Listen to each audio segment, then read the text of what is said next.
gente abre essa edição do Jornal Primeira Hora com um novo giro pelo Brasil sobre o colapso no sistema de saúde em razão da Covid. Grande parte do país está com a taxa de ocupação de leitos de UTI acima dos 90% e pacientes aguardam por vagas.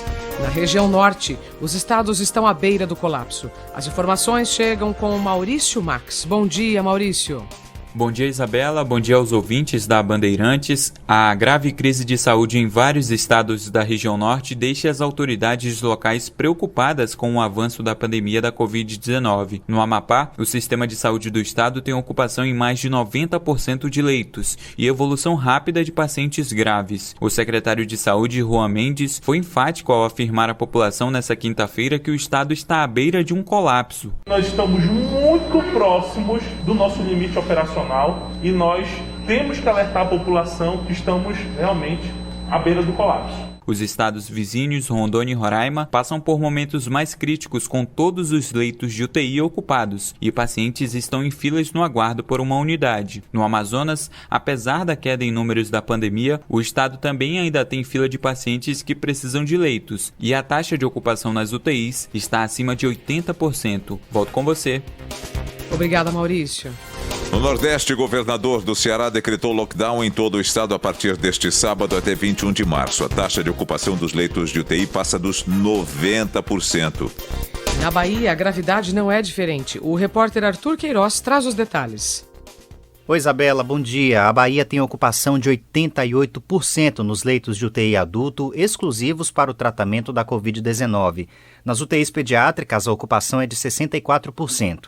Em Salvador, a taxa está em 86% nas UTIs adulto e 63% nas pediátricas. De acordo com a Secretaria de Saúde do Estado, desde o início da pandemia, a Bahia já acumula mais de 730.500 infectados. Desse total, mais de 12.900 pessoas morreram. Até a próxima segunda-feira, dia 15 de março, Salvador, região metropolitana e outros municípios do interior estão sob um decreto que restringe o funcionamento de atividades não essenciais. Em todo o estado, até o dia 1º de abril, um toque de recolher impede a circulação de pessoas e também o funcionamento de atividades não essenciais, das 8 da noite às 5 da manhã. Essas são as informações aqui da Bahia. É com vocês no estúdio. Obrigada, Arthur. No Centro-Oeste, a ocupação de leitos no Distrito Federal chegou a quase 100%. Porém, há divergências em relação às restrições. Então vamos até lá. Os detalhes chegam agora com o repórter Leandro Aislan. Leandro, muito bom dia. Bom dia, Nelson. Aqui no Distrito Federal fica a expectativa pelo fechamento de mais atividades com a ampliação das restrições. E o governador Ibanez Rocha, no entanto, tem tentado evitar tal medida, acelerando a abertura de leitos de UTI para receber pacientes com coronavírus. Diante do aumento de casos e de mortes pela doença, a juíza federal Kátia Balbino determinou que o governo do Distrito Federal responda em até 72 horas os questionamentos da Defensoria Pública da União, que pede o fechamento de mais serviços que foram liberados pelo decreto do governador Ibanez Rocha. A solicitação tem como justificativa o reforço no isolamento social para evitar o agravamento da pandemia da Covid-19 na capital do país. Entre os serviços que a Defensoria pede para serem fechados estão as instituições de ensino particulares, templos religiosos, academias, parques, escritórios e toda a cadeia da construção civil. Em Goiás, a situação crítica na ocupação de leitos leva algumas unidades a atenderem apenas pacientes com risco de morte. Em Mato Grosso e Mato Grosso do Sul, os números de casos também seguem aumentando, assim como no estado vizinho do Centro-Oeste. Ok, Leandro Aislan. Em Minas Gerais, a taxa de ocupação de leitos chegou a 89,4% na capital, Belo Horizonte. Porém, o que está repercutindo no estado é a demissão do secretário estadual de saúde, Carlos Eduardo Amaral. Ele é suspeito de furar a fila da vacina com outros 800 servidores. Informações com o repórter Mardélio Couto.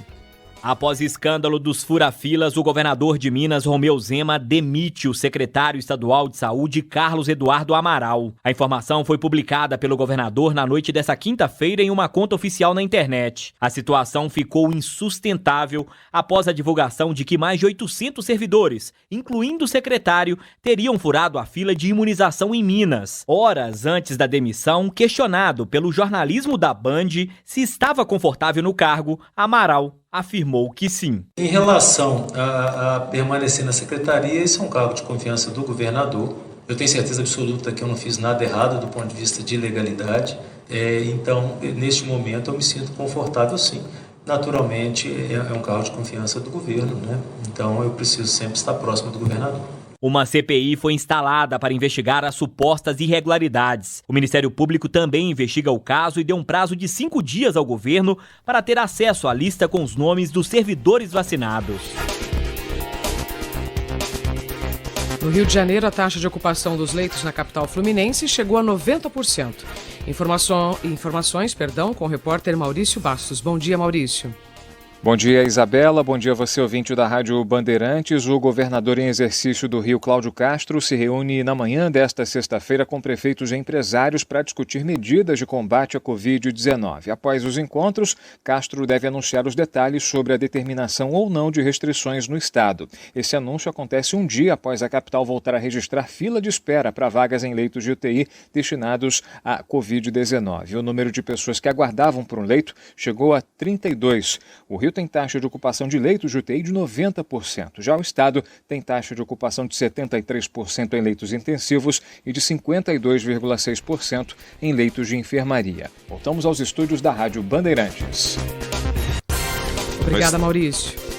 No estado de São Paulo, a taxa de ocupação dos leitos está perto dos 90%. As informações chegam agora com o repórter Lucas Josino. Josino, muito bom dia a você. Oi, Nelson. Bom dia para você, para a Isabela e para todos. Os números são os mais altos desde o começo da pandemia aqui no estado de São Paulo. Nesse momento, 86,7% das UTIs ocupadas nos hospitais públicos. Na Grande São Paulo, esse número chega a 87%. Também é um número altíssimo e deve crescer até o fim das próximas semanas, até o fim da semana que vem, segundo as autoridades públicas. Nesse momento, 21.731 pacientes estão internados com Covid-19, 12.279 em leitos de enfermaria e 9.452 em unidades de terapia intensiva. Já são 25 hospitais da rede pública de todo o estado de São Paulo que não tem mais vagas, não tem mais qualquer vaga em UTI. Esse número também tem crescido todos os dias. O governo do estado disse que vai entregar 380 leitos até o fim do mês de março, mas esse número ainda pode ser um pouco maior. Lembrando que são 400 pacientes em média, internados por dia, tanto em leitos de enfermaria quanto em leitos de UTI aqui no estado de São Paulo. Então a conta não fecha nesse momento, porque o número de internados é muito maior do que o de leitos nesse momento aqui no estado de São Paulo. Combinado, Josino. Obrigado, Josino. Na região sul, estados ainda enfrentam colapso na saúde. De Porto Alegre, no Rio Grande do Sul, o repórter Vicente Medeiros traz os detalhes. Bom dia, Vicente. Bom dia, Isabela. Aqui no Rio Grande do Sul, 2 dias após registrar o maior volume diário de óbitos, Rio Grande do Sul atingiu um novo recorde com 276 mortes por Covid-19. O estado, pela primeira vez, teve uma semana com mais de 1.000 mortes. Na semana, entre 28 de fevereiro e 6 de março, foram 1.079. O estado, que completa hoje 11 dias consecutivos com a taxa de ocupação nas UTIs, trabalhando aí acima da capacidade. No estado vizinho, Santa Catarina, o governo catarinense ainda não se manifestou sobre um pedido do Ministério Público e da Defensoria Pública para estender as medidas restritivas. Os órgãos entraram com uma ação civil pública para que o governo catarinense estenda as restrições contra a Covid-19 adotadas aos finais de semana por pelo menos 14 dias seguidos. Atualmente, não é permitido o funcionamento de atividades não essenciais entre a noite de sexta-feira e a manhã de segunda-feira. Obrigada, Vicente. Bom, e para fechar esse giro pelo Brasil, a gente vai até Curitiba agora, no Paraná. As informações chegando com o repórter Cleberson Bravo. Cleberson, muito bom dia. Bom dia, Nelson. Bom dia a todos. O Paraná alcançou a marca de 13.000 mortes pelo coronavírus. Ontem o boletim diário trouxe mais 4.300 casos. O total de contaminados passa de 740.900. A ocupação dos leitos de UTI do SUS no Paraná chega a 95%. Nos últimos 90 dias, a média de infecção em pacientes menores de 18 anos cresceu 3 vezes no estado. Até novembro, cerca de 3.300 crianças e adolescentes contraíam a doença por mês. A partir de dezembro, esse número saltou para mais de 10.100 contaminados todos os meses. Uma nota técnica do Instituto Nacional de Pesquisas da Amazônia afirma que Curitiba precisa restringir a circulação de pessoas em 90% durante 21 dias para evitar o crescimento descontrolado de mortes pela Covid-19. Devolvo ao estúdio. Obrigado, Cleverson. O Brasil registrou pelo segundo dia seguido mais de 2.000 mortes por Covid em 24 horas. Foram 2.233 óbitos. Agora, o total de vítimas pela doença passa dos 272 mil. Foram confirmados 75.412 novos diagnósticos da doença. O total de casos de Covid passa dos 11 milhões. Bandeirantes 712.